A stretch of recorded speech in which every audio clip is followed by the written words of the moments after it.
Boa noite a todos. Boa noite. Que a paz de Jesus esteja conosco e que a gente saia daqui bem feliz, leve e contente por estar vivendo essa existência. O tema de hoje eu tirei desse livrinho aqui, que é maravilhoso, vocês já devem conhecer. Ele tem 180 lições do como viver melhor aqui na Terra. Porque a gente sempre precisa de ajuda, né? Por mais que a gente saiba, quando acontecem as coisas, a gente precisa de uma informação a mais. E esse é um dos manuais de sobrevivência aqui na Terra que a gente deveria levar em consideração.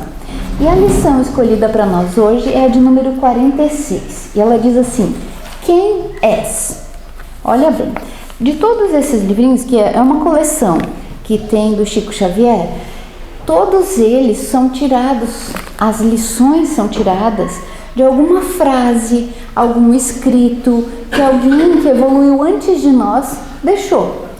E esse escrito de hoje, o Tiago, lembra? Existiam 2 Tiagos que acompanhavam Jesus. Um desses Tiagos escreveu o seguinte: há só um legislador e só um juiz, que pode salvar ou destruir.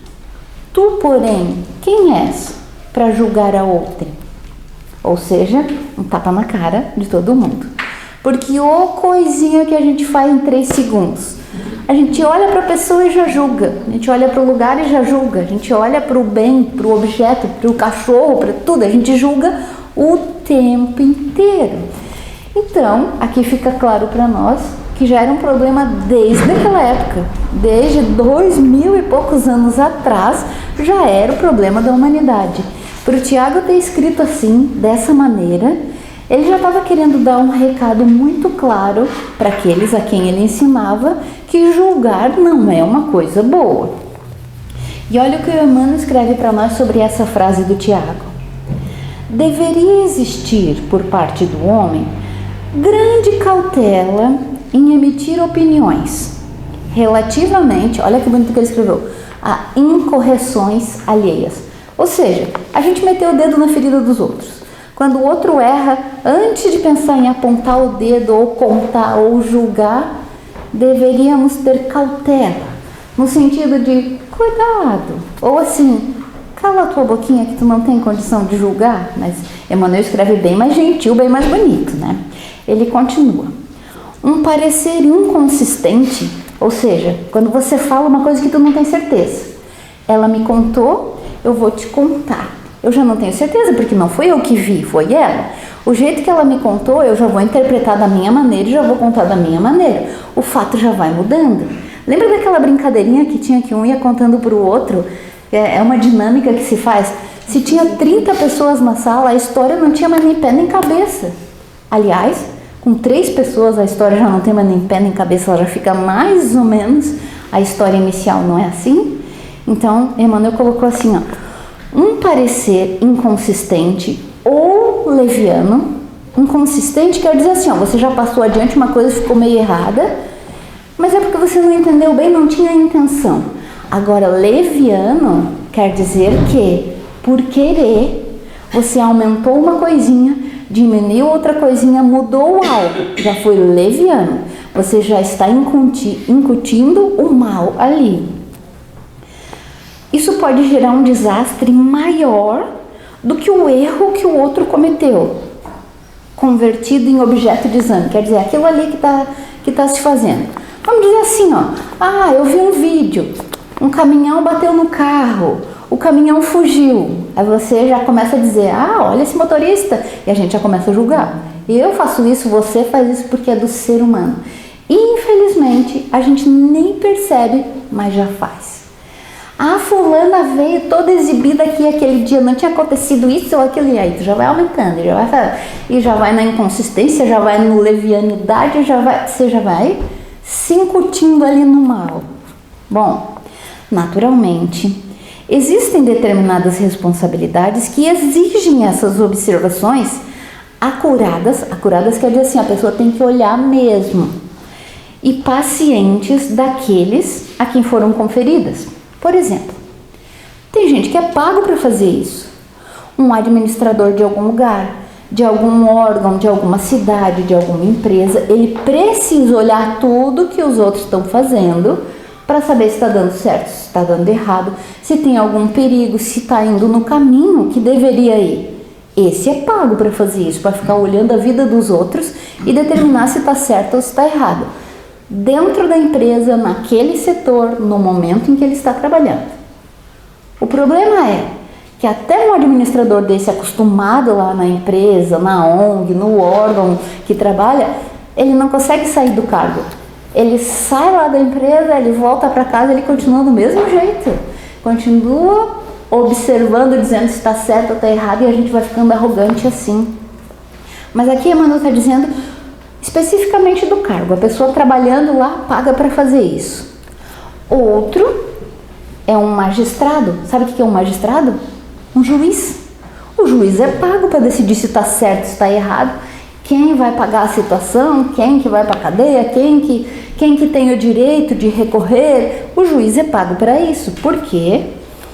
Porque ele é pago para examinar os problemas de paz ou de saúde, os problemas sociais, deliberando ali com serenidade e justiça a defesa do bem coletivo.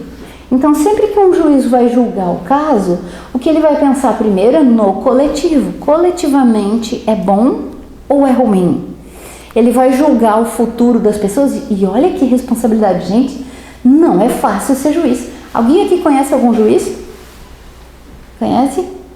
Eles são até meio perturbados.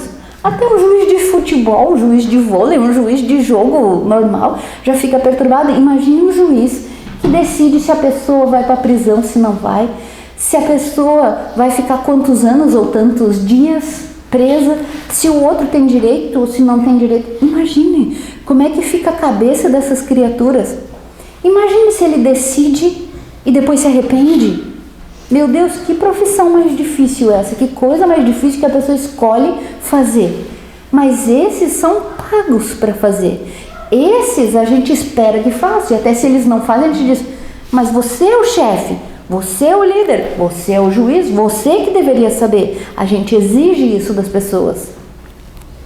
Pois bem, entretanto, importa compreender que homens como esses, entendendo a extensão e a delicadeza dos seus encargos, eles muito sofrem quando são compelidos ao serviço de regeneração das peças vivas, ou seja, das pessoas que chegam lá, desviadas ou enfermiças, quando são encaminhadas à sua responsabilidade. Pense bem, esse juiz que julga a piazada da FEBEM, a gente nem tem FEBEM aqui, mas esses meninos que não têm 18 anos ainda estão cometendo delitos, algum juiz vai ter que julgar. Ele deve ter filhos também, ou vocês acham que essas pessoas não sofrem pelo que elas estão fazendo? Assim como qualquer outro caso, até a gente, que nem juiz é, quando a gente é mãe, a gente já tem que dizer qual filho tem razão. Mãe, mas foi ele que começou, mas foi ele. Você já tem que ser a juíza ali, no fim tu não sabe o que fazer, tu diz, os dois vão apanhar, os dois vão ficar de castigo, os dois.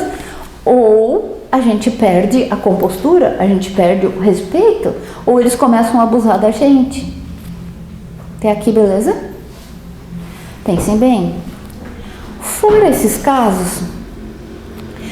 e Emmanuel ainda está colocando aqui, que esses que têm essa responsabilidade, eles estudam mais. Olha quanto tempo um juiz estuda, olha quanto que é exigido deles, olha quanto essas criaturas têm que ser elevadas para que não enlouqueçam.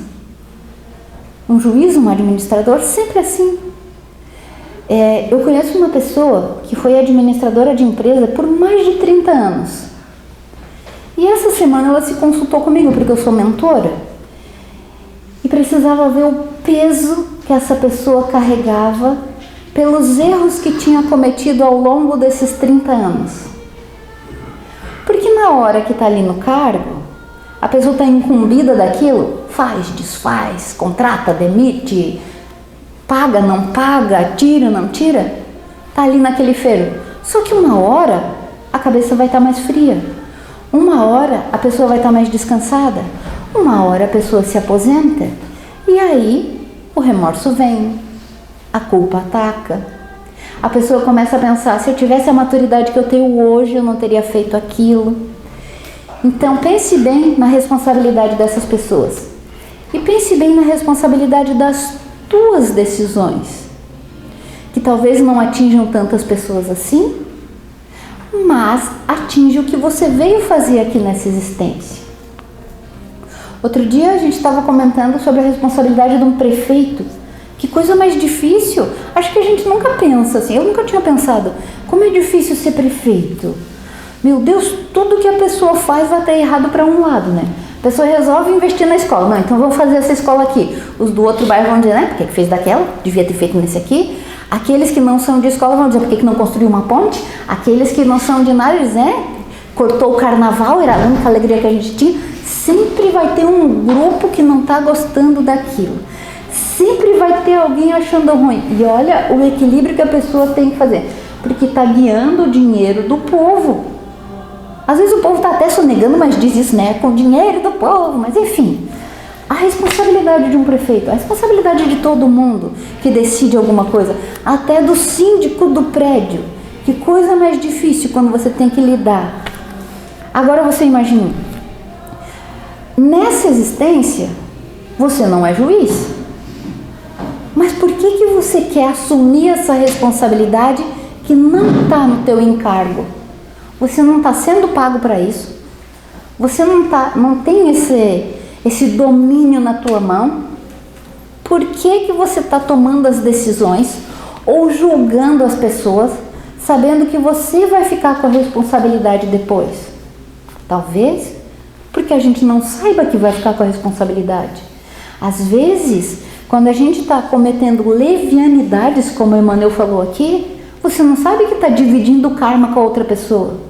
Quando você está contando uma coisa que ela fez errada, eu ouvi dela, eu já estou passando para frente, eu já contei para ela, que já contou para o outro. Quando a gente está passando esses erros dos outros para frente, cada um que fofocou sobre a história ou que julgou a história ficou com um pedacinho de culpa também. Vocês sabiam disso? Faz assim para mim, quem sabia disso? Não? Sabia? E por que a gente faz? Já não tem problema suficiente na tua vida? Você já tem que ir catando problema por aí? Eu pensei nisso quando vi a cena do caminhão, porque eu vi mesmo a cena do caminhão. O caminhão foi manobrar numa rua, a rua era até larga, mas eu acho que ele não tinha habilidade suficiente, e quando ele fez a curva, tem uns ganchos assim no caminhão para arrumar umas cordas lá para a lona que vai em cima, né? Aquele gancho pegou no carro e foi assim, riscou o carro. Riscou não, cortou mesmo o carro inteiro. E o motorista do caminhão estava indo embora. E eu pensei, que absurdo! E ninguém falou nada. Olha eu julgando lá ali. Será que o motorista não viu e não sei o que, né? Ele não conseguiu ir para frente porque o carro ficou enganchado ali no gancho mesmo. Aí veio a polícia e veio tudo. Mas até lá eu já julguei, eu já falei. E tinha 15 mil comentários embaixo dessa imagem. E quem gravou, obviamente gravou sem a permissão do motorista. Quem gravou, postou, também está dividindo. Agora pense bem, 15 mil pessoas dividindo o erro do motorista. Eu estava entre essas 15 mil. Agora vocês estão também. Ou seja, a gente passa essas coisas para frente e vai julgando, você vai dividindo o karma. Às vezes quando você olha o filho da outra, que está birrento lá, se jogando no chão, falando absurdo, você diz, não educa, né? Se fosse eu, estava bem quietinho ali. Pronto, já está dividindo o karma com ela. Pra que, criatura? Teus filhos são uns anjos assim, que não te incomodam nunca, que você tem que caçar problema pra frente. Pra que a gente abre essa boca? E é assim mesmo. Já era problema nesse tempo, gente. Tiago é do tempo do EPA, né? Quantas vezes ele já encarnou e reencarnou nesse tempo, e quantas vezes nós já encarnamos e reencarnamos e não aprendemos isso ainda? Por que a gente não mantém essa língua dentro da boca? Por que a gente precisa ficar caçando problema por aí? Emmanuel continua. Na estrada comum, no entanto, verifica-se grande excesso de pessoas viciadas na precipitação e na leviandade. Precipitação por quê? Porque a gente se precipita, a gente já fala antes. Bom, a gente já se precipita até numa conversa normal, né? Quem que não usa o acelerador do WhatsApp? Quem que não usa? Porque você é precipitado. Aí a pessoa fala devagar demais, vai lá, 1.5, 2, 5. Porque você se precipita, você quer que termine de uma vez. A pessoa está contando uma história ali, presencial, você já vai adiantando para ela. Mas isso, dela, calma. E você já vai dizendo para ela, você já quer ir concluindo. A gente se precipita o tempo inteiro. A gente se precipita nas coisas que a gente pensa, nas coisas que a gente analisa e nos julgamentos. O julgamento já vem antes. A gente vai dizer assim, nossa, um evento tão importante, olha ali, ó, a mãe do noivo veio com aquele cabelo. Ai, meu Deus. Até coisa assim que não tem nada a ver com a tua vida. Tu tá ali, pra quê? Qualquer coisa que acontece, você olha pela janela, vê o vizinho, pronto, já tá falando alguma coisa. Pra quê? Se você quisesse ser feliz mesmo, você deixava os outros fazer o que tá no roteiro deles, na vida deles, educar os filhos como lhe competem, bem ou mal, eles têm que aprender também. Se você já sabe melhor, que bom, então vai lá e ajude, não se metendo, ajudando, que é bem diferente.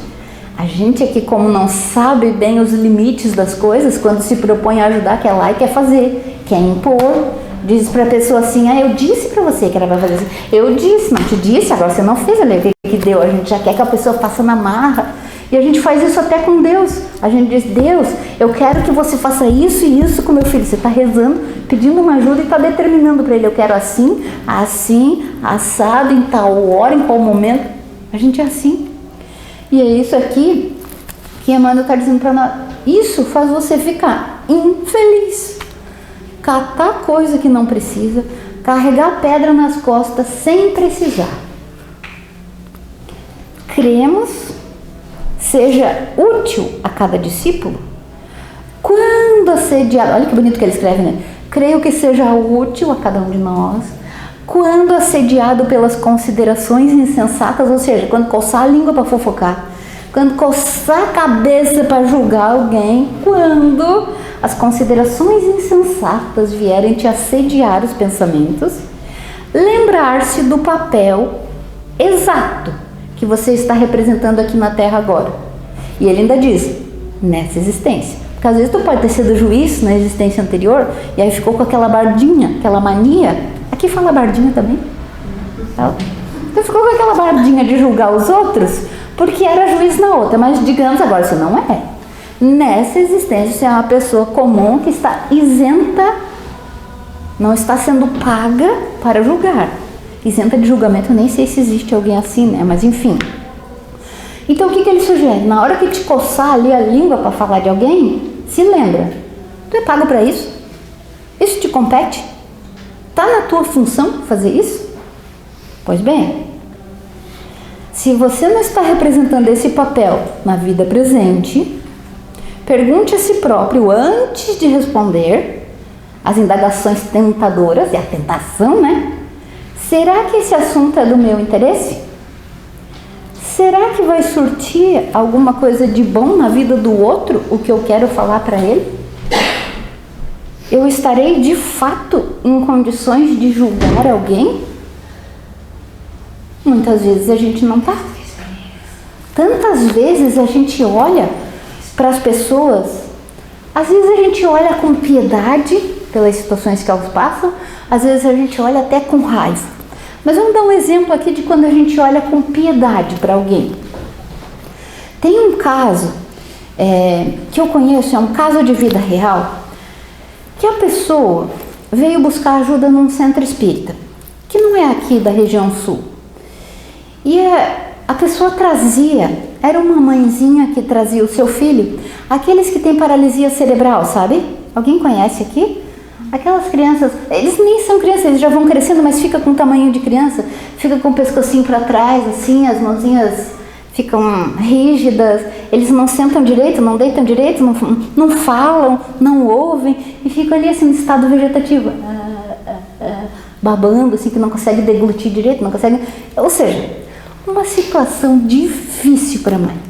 E essa mãezinha veio procurar ajuda no centro, toda carinhosa, com aquela criança grande, pedindo ajuda, neném, porque coitadinho, enfim. Foi dada assistência para o espírito ali dentro daquele corpinho todo estragado. E o espírito que estava ali dentro era absurdamente rebelde. Só que nessa existência, nunca tinha dito uma palavra, porque não falava, né? Tinha paralisia. Nunca tinha emitido nada, nunca tinha feito nada com as mãos, nada. Estava ali paralisado dentro de um corpo rígido. E sabe o que tinha acontecido com ele? 6 vezes ele já tinha se matado. 6 vezes ele já tinha tentado matar aquela ali que era a mãe dele de novo. Violento, cruel. E estava ali. Quem olhava pensava assim, que dó, gente. Meu Deus, coitadinho. Depois de ver o outro lado da história, os médicos mesmo diziam, meu Deus, que bom que ele está ali preso, né? Senão essa mãe já tinha ido, coitada. E ela limpando ele, limpando as babas dele, limpando a bundinha dele, porque vai ficar adulto e vai estar na mesma situação, e quem vai estar limpando é a mãe. Porque você até pode contratar um cuidador que um dia cansa, o serviço fica para você. É a mãe que é do dia, o primeiro dia da concepção até o fim que fica responsável. E ela toda amorosa, veja bem como ela foi protegida, como ela ganha proteção, como ela tem o amparo divino para tocar aquela existência para frente. E a criaturinha que está ali, a gente olhando de fora pensando que dificuldade. Esse centro tinha escadas e era numa época que ainda não se exigia rampas de acesso, então todo mundo tentando ajudar aquela mãezinha que veio de longe, trouxe o filho, todo mundo ajudando ali, e ele, rebelde, se soltasse um dedo dele, ele ia quebrar todo mundo. Agora você imagine, a piedade divina, o amparo da espiritualidade, o que eles fazem para corrigir a gente. Esse espírito tinha condição de estar livre, caminhando e falando? Não.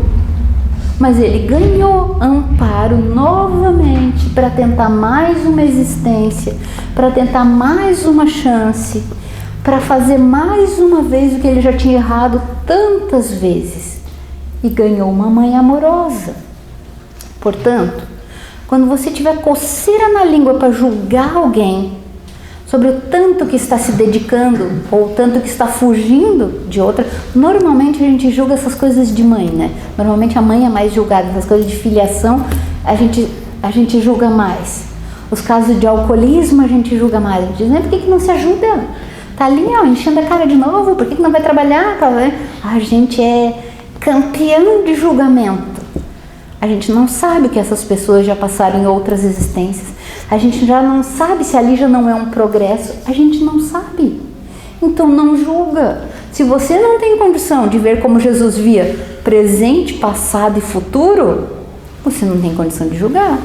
Jesus olhava para aquele sem vergonha que todo mundo dizia assim, meu Deus, eu não acredito que Jesus está ali falando com esse cara. Só que Jesus via o passado dele, o futuro dele, e estava ali olhando para o presente. E ele sabia exatamente o que estava fazendo. Sabia exatamente o que ele estava pedindo, o que ele estava orientando. Ele podia. A gente não. A gente não sabe o passado e não sabe o futuro. A gente só está vendo aquela partezinha do presente. Então não se arrisque, porque muito provavelmente teu julgamento vai dar errado. Quantos casos tem nas nossas famílias e que a gente bota o bedelho lá e quer dar uma de entendida? Quantas vezes será que o nosso anjo olha para nós e diz, não faz, fica quietinho, não fala? Como às vezes a gente está tentando resolver uma situação, leva uma semana inteira para resolver uma situação, chega um abelhudo lá com uma frase e destrói tudo. E a gente diz, não fala. Pronto, estragou tudo com uma frase. Que não sejamos nós esse levador de intriga. Que não sejamos nós a pessoa que estraga o serviço dos outros. Que não sejamos nós a pessoa que faz o outro se despencar num despenhadeiro. Às vezes, por uma frase, a gente pode tirar uma pessoa do caminho. E a tua responsabilidade, você fez, está feito. Às vezes, por uma frase que você fala, às vezes nem pensar, às vezes nem pensou direito, só falou. Só que para outra pessoa foi tão importante, para outra pessoa aquilo foi tão dramático, que ela faz o que você disse. E aí, o resultado vai ser tua participação também. Do que for de bom, do que for de mal. Cuidado ao usar essa ferramenta.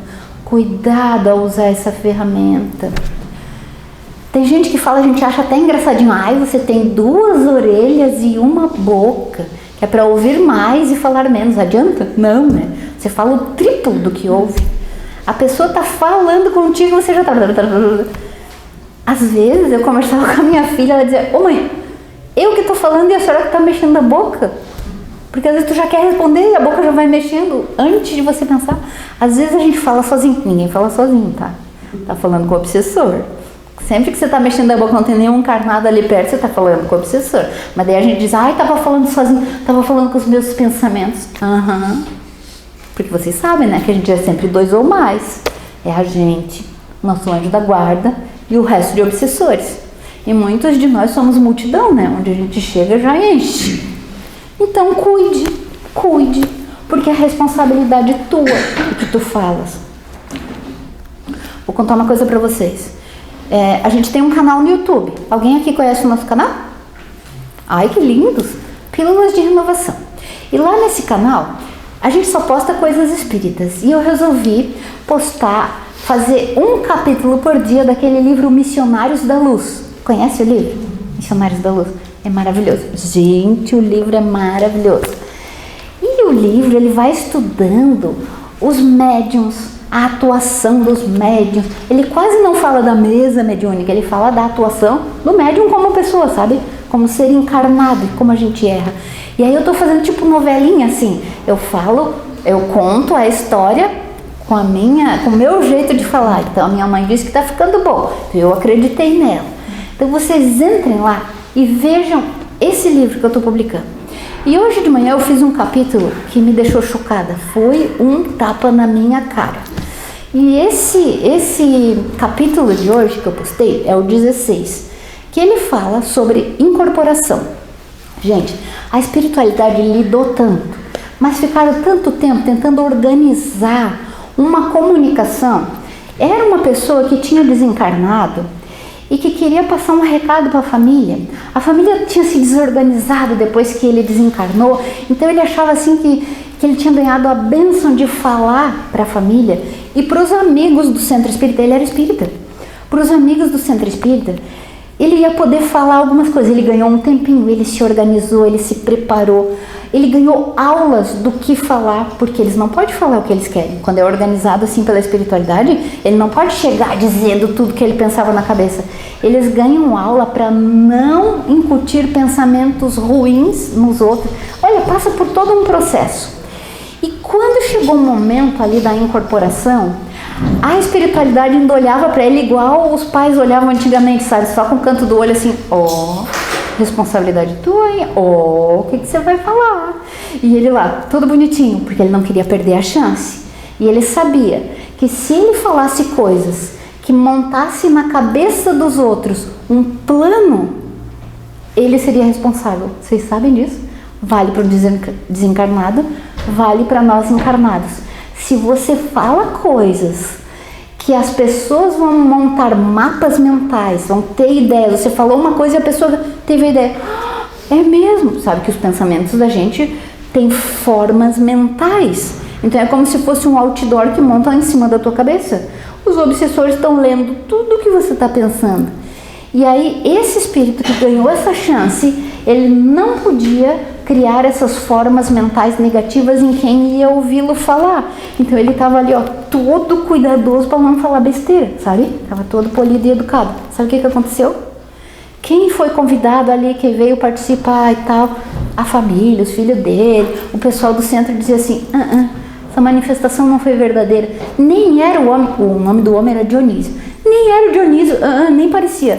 Se fosse ele tinha falado isso e aquilo. Estragou tudo, gente. Levaram um tempão para organizar esse fenômeno ali, ninguém aproveitou nada. Tanto cuidado da espiritualidade e os encarnados não deram nem bola. Quantas vezes nós fazemos isso? A espiritualidade organiza uma coisa com cuidado para acontecer na nossa vida, a gente desperdiça, joga fora, faz tudo errado. Aqueles ali, eu cheguei a ficar com raiva do pessoal lá, mas depois eu pensei, quantas vezes eu já fiz isso também? O pessoal saindo do centro ainda estava comentando, viu? Não era ele não. Não, isso ali é médium, estava animizado. Não, isso ali não era a manifestação. Não. E daí o outro dizia, pode acontecer com qualquer um, né? Coitada da dona Otávia. Daí o outro dizia, você acha que ela fez isso mesmo por querer? Você acha que ela inventou isso aí? Aí todo mundo fofocando. E o Dionísio, que era quem queria dar mensagem para a família, para tudo, ficou decepcionado. Deu tudo errado. Quando é que ele ia ter essa chance de novo? Assim na nossa vida, cuide, para você não desvirtuar uma notícia, para você não estragar uma chance, porque às vezes é oportunidade única e quem joga fora somos nós. Cuide para você não fazer, cuide com o teu julgamento para não estragar as coisas da tua vida. Combinadas? E entre lá no canal, assista a novelinha. Se você entrar lá, a gente já está no capítulo 16, mas é bom que você comece do primeiro para assistir assim tudo direitinho. Entra lá nas playlists, vai ter lá Missionários da Luz, capítulo 1 e tudo certinho, capítulo 2, capítulo 3, bem direitinho. Entra lá que é super legal. E nesse nosso canal a gente tem as palestras também. Todas as palestras que a gente profere aqui em toda a URI, a gente posta lá dentro. E é para quê? Para que os centros possam usar como material de auxílio, para que você possa ajudar alguém, porque às vezes a pessoa diz assim, tu é espírita? Sou. Pode me ajudar com uma coisa? Às vezes não vem ideia, às vezes tu não sabe o que falar, às vezes a pessoa está tão desesperada, não tem argumento suficiente para você dizer. Fala para ela do canal, lá dentro só tem coisa boa, lá dentro só tem coisa espírita. Quem sabe ela possa achar lá, com o auxílio do anjo da guarda dela, quem sabe ela possa achar a solução para o problema dela. Então entre lá e ajude a divulgar o bem. A nossa função é gravar e postar lá. A de vocês é ajudar a divulgar. Entrar lá no canal, se inscrever, que é importante para o canal, porque ele está dentro de uma empresa que chama YouTube. O YouTube quer lucro, então ele quer que as pessoas assistam, que deem likes. E se ele vê que o canal ou que o vídeo tem likes e tem gente assistindo e tem seguidores no canal, ele mantém o canal lá e ele mesmo começa a disparar essas mensagens para outros lugares. Então ele faz esse serviço. E isso é um bem que a gente pode fazer. Porque a gente vive falando mal do mal, só que o mal, ele é audacioso, ele vai lá e faz. Daí a gente diz, essa internet está cheia de coisa ruim. Pois é, porque o mal vai lá e faz. Aí quando alguém faz o bem, a gente não posta, a gente não divulga, a gente não compartilha. Aí o bem fica fraquinho e o mal se esbalda. Então ajudem os canais do bem. Esse é um deles. Entre lá, se inscreva, compartilhe com as outras pessoas. Usa no atendimento fraterno. Algumas casas já estão usando. A gente deixa os cartõezinhos, eles já estão usando. Para a pessoa que passa pelo atendimento, já ganha um cartãozinho, porque é importante que ela veja coisas boas em casa também. Então faça isso. Você, com os seus familiares, ajude esse canal a progredir. Não porque a gente quer ficar rico, porque demora muito até monetizar um canal, ganhar um dinheiro. Então nem é uma pretensão nossa. O que a gente quer ajudar, que a loucura não tome conta da gente, gente. A gente que vem aqui, toda semana a gente se organiza mentalmente, energeticamente.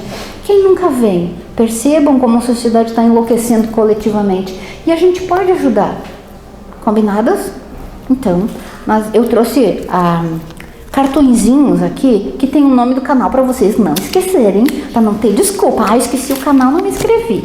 E nós vamos passar esses cartõezinhos, vocês peguem um. Todos eles têm mensagenzinha aqui atrás, Escolhe um que vai ser a mensagem do teu anjo para ti. E que a gente possa ficar bem feliz. Estava esquecendo. Aqui vão ter 2 canais. O Pílulas de Renovação é espírita.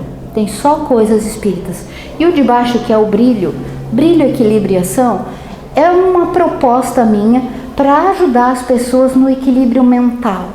Então, na autoestima, na saúde mental. Então, eu vou colocando devagarinho ali entre os temas a saúde mental. Porque quem está doentinho mesmo não quer saber de nada. Então, a gente vai colocando alguns temas ali e vai ajudando para que a pessoa vá se organizando. Entrem lá e contribuam com os likes de vocês, tá bom? Que assim seja.